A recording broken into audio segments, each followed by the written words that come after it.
Okay, let's start without wasting time. Market ने आज क्या ही मूव करा है, कल से 2 दिन से इसी तरीके से मूव कर रही है, ठीक है? और अभी मैं आपको बताऊँगा मार्केट में प्रॉब्लम क्या आ रही थी, जो आज ड्यूरिंग द डे के टाइम की बात करता हूँ तो। सबसे पहले वही सेम चीज़ अपना कल से स्टार्ट करते हैं। कल क्या हमने लोग देखा था कि मार्केट में गैप डाउन लगने के चांसेस बहुत ज़्यादा है, पुट बायर्स आपके थे।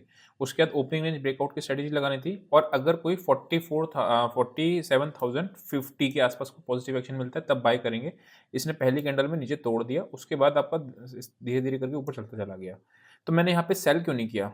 मतलब मैं चाहता तो सेल भी कर सकता था। सबसे पहले 2 बातें थी आज की मार्केट में देखने वाली, पता है क्या? अगर आपने कॉल भी बाय करी है ना, तो ट्रेलिंग एसएल हिट कर रहा था। अगर आप एज़ ऑप्शन बाइंग की मैं अगर बात करता हूँ या ऑप्शन सेलिंग की भी बात करता हूँ, तो भी दोनों केस में सेलिंग में थोड़ा पुट साइड में कम कट रहा था, लेकिन कॉल साइड में एसएल ज़्यादा कट रहा था। इसकी बात करें तो बैंक निफ्टी की या फिर निफ्टी दोनों में ही। मतलब क्या था, मैंने ₹100 पे कोई चीज़ बाय करी, ध्यान से समझना। ₹100 पे बाय करके मेरा लेट्स से ₹130 का टारगेट है, ठीक है? और ये आपका ₹85 का एसएल है फॉर एग्जांपल, ठीक है? तो हो क्या रहा था, ये 85 का एसएल भी नहीं कट रहा था, लेकिन ये 135 से पहले 120 जा रहा था और वापस से 100 आ जा रहा था। तो ये ट्रेलिंग एसएल हिट हो जा रहा था बार-बार। तो इस वजह से आसानी से पैसा बना नहीं होगा बायर्स का भी, जो लोग ट्रेल करते हैं, ठीक है? दूसरी चीज़ मैं क्या करना कहना चाह रहा था कि अगर आप देखोगे क्यों शॉर्ट नहीं किया, वो रीज़न था अपना यही शीट। मैंने आपको एक चीज़ हमेशा बताया कि इंट्राडे का जो अपना आरवी स्कोर होता है, उसको मैं बहुत इंपॉर्टेंस देता हूँ। अगर मुझे सेल करना है तो पहले इसको टॉप देखने दो। आप देख रहे हो ध्यान से, टॉप कहीं बनी रहा है, बुलिश है, प्योरली बुलिश। निफ्टी बैंक का साइडवेज था और सेकंड हाफ में आपका निफ्टी बैंक का भी आपका तेज हो गया था। तो कहने का मतलब है आपका डेटा आपके साथ नहीं मिल रहा था। लेकिन हम लोगों ने 2 चीज़ें देखी थी, बाय और सेल कहाँ करना है, ठीक है? वो हम लोग एक बार देखते हैं कि अगर अपने को कोई भी नेगेटिव एक्शन यहाँ मिल जाए, ठीक है? कहाँ? इस जगह पे, यहाँ से आया था, ठीक है? अब आप समझना ध्यान से, एनालिसिस को स्टार्ट करते हैं। ये बातें भी इंपॉर्टेंट होती हैं बताना, बिकॉज़ मार्केट कैसा स्ट्रक्चर काम कर रहा है वो चीज़ इंपॉर्टेंट है, ठीक है? कल दिया इसने एक ब्रेकडाउन, आज इसने दे दी क्लोजिंग ऊपर। अब अगर ये कल के दिन अगर ये बुलिश रहा तो फिर टारगेट्स ऊपर की साइड भी बड़े हो सकते हैं। रीज़न क्या है? ये फॉल्स ब्रेकडाउन की कैंडल पे खेला जाएगा। हम लोगों ने क्या देखा है कि मार्केट अगर आपका एक फॉल्स ब्रेकडाउन देती है और अगले ही दिन ऊपर क्लोज हो जाती है, तो फिर बहुत तेज़ी से अपर रेंज टेस्ट करती है। तो अपर रेंज कितने आ रहे हैं? 48,400 तक का भी फिर दिख रहा है।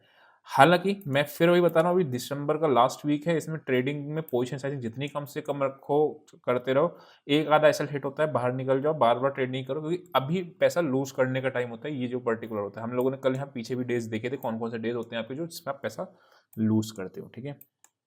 एनीवेज़ इम्पोर्टेंट आते हैं, इम्पोर्टेंट लेवल्स को मार्क करते हैं। सबसे पहले अगर मैं बात करता हूँ, किसी भी के कारणवश अगर गैप डाउन इसके नीचे लगता है, ठीक है? अभी डेटा क्या कह रहा है, हम लोग ऑप्शन चेन में चल के देखेंगे। जैसे कल हमको पता था गैप डाउन का डेटा लग रहा था, कल साफ दिख रहा था स्क्रीन पे, ठीक है? मतलब कोई इसमें डाउट नहीं था, वैसा वाली चीज़ है। अगर मैं बात करता हूँ तो कौन सा लेवल आ रहा है? 47,400। Now this is your important support area. Reason क्या है इस सपोर्ट का, आप समझना ध्यान से। क्या चीज़ मैं बताना चाह रहा हूँ, मार्केट ऊपर गया, ऊपर जाने के बाद यहाँ पे आके इसने एक प्रॉफिट बुकिंग आई। जब ये प्रॉफिट बुकिंग आती है ना, उसके बाद 2 केसेस होते हैं, ध्यान समझना। या तो मार्केट पुल बैक देके वापस से नीचे कंटिन्यूएशन सेलिंग रहता है, जो प्रीवियसली पैटर्न बनता है वो, या फिर अगर ये वापस से ऊपर जाता है ना, दैट मीन्स क्या है, यहाँ पे सारे सेलर्स को एब्जॉर्ब कर दिया और कोई आदमी है जो इस लेवल पे भी बाय करने की सोच रहा है। तो यहाँ पे जो फ्रेश बायर है, इसको तो कोई दिक्कत नहीं है। देखो कल अगर गैप डाउन खुलेगा या कहीं पे भी मार्केट खुले, इसको तो यहाँ तक दिक्कत नहीं है, लेकिन अगर इसके नीचे लेवल पे खुलता है तो यहाँ पे जो बायर बैठा है ना, इसको प्रॉब्लम है। फिर उस केस में आपको दिक्कत आ जाती है। जो लोग कल कह रहे थे कि हल्के हल्के आराम आराम से समझाया करो, आई होप आपको समझ में आया होगा। और समझ में आया हो ये बातें तो अपना वीडियो को लाइक कर दो, ठीक है? फ्री ऑफ कॉस्ट है, कोई दिक्कत वाली बात है नहीं, ठीक है? मैं बात कर रहा हूँ कौन सा, 47,400 इज इंपॉर्टेंट लेवल, जैसे यहाँ पे आपका ये था। सेकेंडली आपका जो आता है, आज शॉर्ट कवरिंग की मूव से आपका ये लेवल एक्सटेंड कर गया, जिससे ये फॉल्स ब्रेकडाउन की कैंडल का कंफर्मेशन देता है। ये ब्रेकडाउन पॉइंट था ना, इसको अगले ही दिन इसने नेक्स्ट कैंडल, यानी देखो ध्यान से, वन डे की कैंडल पे इसने ब्रेकआउट दे दिया, ठीक है? मतलब फॉल्स ब्रेकडाउन। अगर ये इसके नीचे रहता ना, 600 के नीचे क्लोजिंग था, तो ये फॉल्स ब्रेकडाउन नहीं होता। क्यों? क्योंकि यहाँ पे देखोगे तो ये ब्रेकडाउन नहीं है, तो ये फॉल्स ब्रेकडाउन का केस बन सकता है, ठीक है? और डेटा भी आपका स्ट्रांग ही है। बट अगेन यहाँ पे एक इंट्राडे में रेजिस्टेंस है, तो जो लोग सेल के बारे में सोचते हैं, 48,250 200 के आसपास आके कहीं फंसाती है, तो वहाँ पे सेल के बारे में सोचना। नहीं तो फिर सेल कहाँ करेंगे? इसके नीचे। अब क्या करें उसके सेकंड केस, मैंने आपको फिर बताया कि इंट्राडे का डेटा इंपॉर्टेंट होता है। कल अगर मार्केट यहाँ पे आ गई और नेगेटिव डेटा बन रहा है, तो मैं नेगेटिव एक्शन पे सेल करूंगा। मतलब क्या है, मेरा आरवी स्कोर भी नेगेटिव कह रहा है और मेरा प्राइस एक्शन भी नेगेटिव कह रहा है, तो मैं शॉर्ट कर दूंगा, क्या दिक्कत है, राइट? उसमें कोई प्रॉब्लम नहीं। दूसरी चीज़ अगर मैं बात करता हूँ, मार्केट के में 3 केसेस होने वाले हैं। 3 केसेस कौन से होने वाले हैं? गैप डाउन, साइडवेज और गैप अप। ठीक है। गैप अप का केस होगा तो अगेन फिर थोड़ा सा ओपनिंग रेंज ब्रेकआउट की स्ट्रेटेजी लगाना, जैसे इसमें लगाई थी। एक किसी ने आज पुट साइड में प्रॉफिट बुक किया था, एप्लीकेशन में मेरे पास आया था मैसेज, ठीक है। तो ओपनिंग रेंज की ब्रेकआउट की स्ट्रेटेजी लगाना। अगर प्रॉफिट बुक नहीं करते पाते, मेरी तरह ट्रेलिंग की आदत है, तो ट्रेलिंग एसएल देके निकाल देना। ट्रेलिंग का मतलब होता है 100 रुपये मैंने बाई किया, 120 आ गया, वापस 100 रुपये हिट होता है तो निकाल लेना, ठीक है। ट्रेडिंग को हम लोग कम पोजिशन साइजिंग में ही इस वक्त प्रेफर कर रहे हैं, ठीक है।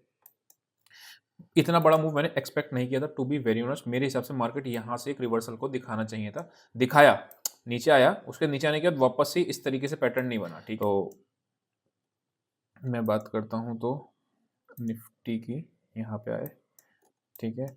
निफ्टी में क्या है आप देखोगे, ये एक शार्प सेलिंग आई है। शार्प सेलिंग के बाद एक सीधा सा बाइंग आती है, मतलब बाइंग नहीं आती, फिर एक आपका इस तरीके से होना चाहिए, बट मार्केट इस तरीके से ना होकर सीधा आपका देख रहे हो। एक सिर्फ यही एक जगह थी जहां पे इसने थोड़ा सा दिक्कत दी थी, कहाँ पे, निफ्टी ने।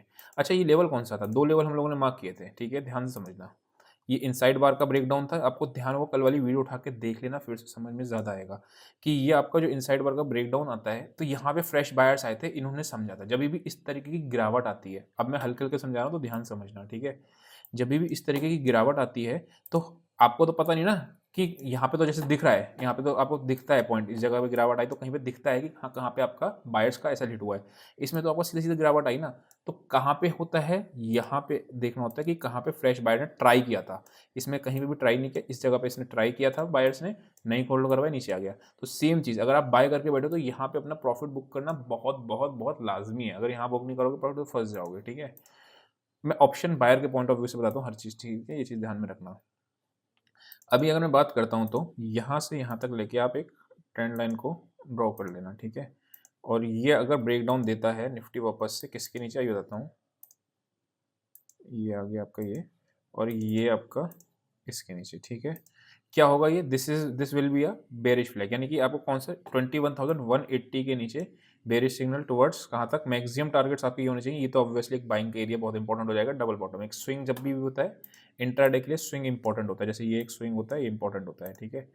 जैसे कि अगर मैं बात करता हूँ तो ऊपर के लेवल की अगर मैं बात करता हूँ तो मेजर रेजिस्टेंस कहाँ रही है, देखो वहाँ पे जहाँ पे इसने स्विंग बनाया हो, जो सपोर्ट इज अ रेजिस्टेंस, वैसा वाला पॉइंट, तो यही पॉइंट आ रहा है आपका 21,358, ठीक है। 350 के बाद फिर वापस से हो जाएगी। अब तीन केसेस कौन से होने वाले हैं, gap up, gap down, sideways. Gap up के केस में ओपनिंग रेंज ब्रेकआउट की स्ट्रेटेजी, गैप डाउन के केस में ओपनिंग रेंज ब्रेकआउट की स्ट्रेटेजी। साइडवेज खुलेगा तो लेवल्स को क्रॉस करने देना, या तो इसके नीचे टूट के जाए, या फिर आपका 275, आपको कल याद है तो मैंने हम लोगों ने चीज़ करी थी कि 275 के आसपास आएगा तो नेगेटिव पे शॉर्ट करेंगे। तो 275 280 के एरिया को आप क्रॉस करने देना, तब अगर साइडवेज खुलती है तो यानी कि मेरे लिए ये area, this area will be a no trading zone. ऐसा काटेगी फिर वो करेगी, दिक्कत करेगी, ठीक है। तो सिंपल ये हो गया, ये हमारी पूरी होगी चार्ट की एनालिसिस, ठीक है।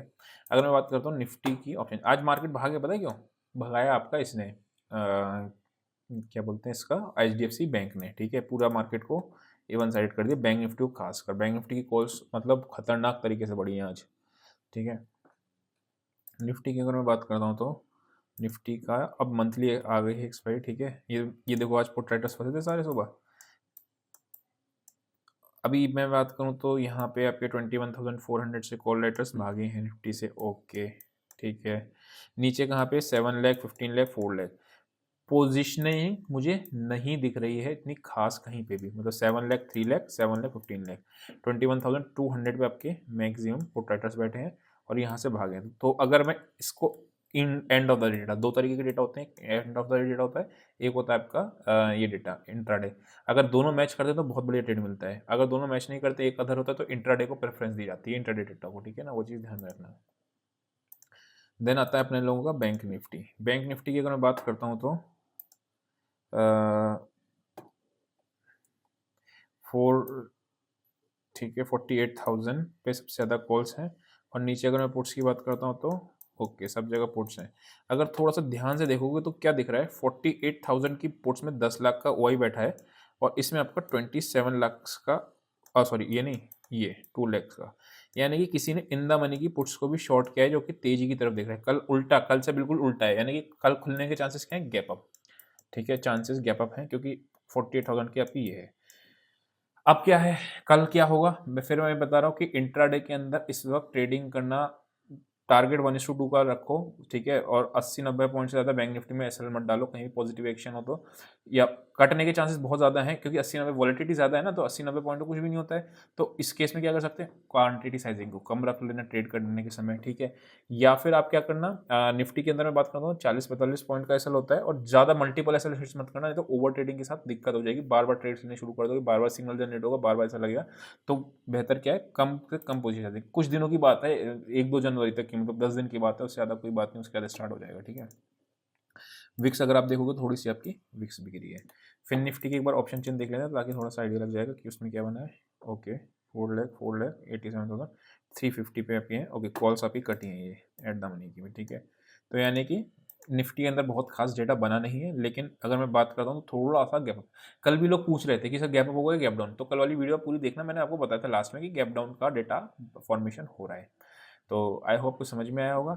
ये वाली जो भी शीट जिसको भी आपका चाहिए होता है वो व्हाट्सएप कर देना, ठीक है, व्हाट्सएप नंबर मेंशन होगा।